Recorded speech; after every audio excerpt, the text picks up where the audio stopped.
such an obsession about anything in my world, including tracking down my parents, and I did everything I could to protect both of them in that media frenzy.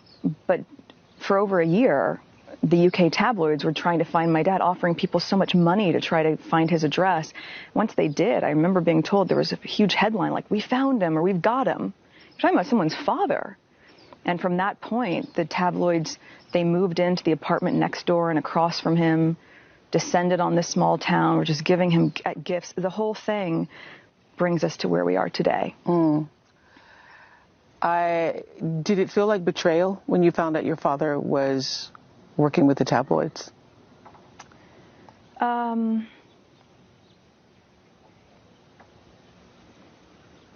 I'm just trying to decide if I'm comfortable even talking about that.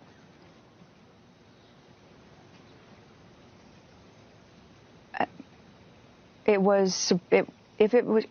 going to use the word betrayal, it's because when I asked him, when we were told by the comms team this is a story that was going to be coming out, which, by the way, the tabloids had apparently known for a month or so and decided to hold until the Sunday before our wedding because they wanted to create drama, which is also a really key point in all this. They don't report the news, they create the news.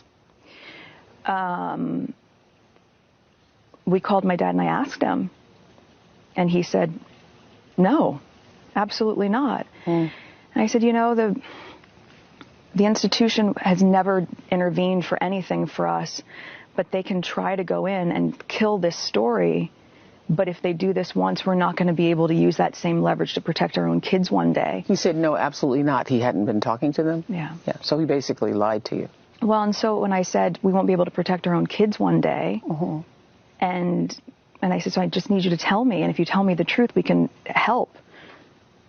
And he wasn't able to do that. And that for me has really resonated, especially now as a mother. You know, not being willing to protect you. And also me saying just full stop, if we use this to protect you, we won't be able to protect our own children one day. Well, I'm talking about your grandchildren. So I can't, I mean, I look at Archie, I think about this child, and I go, I genuinely can't imagine doing anything to intentionally cause pain to my child. I can't imagine it. So it's hard for me to reconcile that. So your father being hunted down, it seemed like you were saying in some ways that they did this to him. So I want you to be able to clarify this, that the tabloids, the media did this to him, they hunted him, but he has a responsibility in it too. Everyone has accountability. Look, they've hunted my mom down. Right.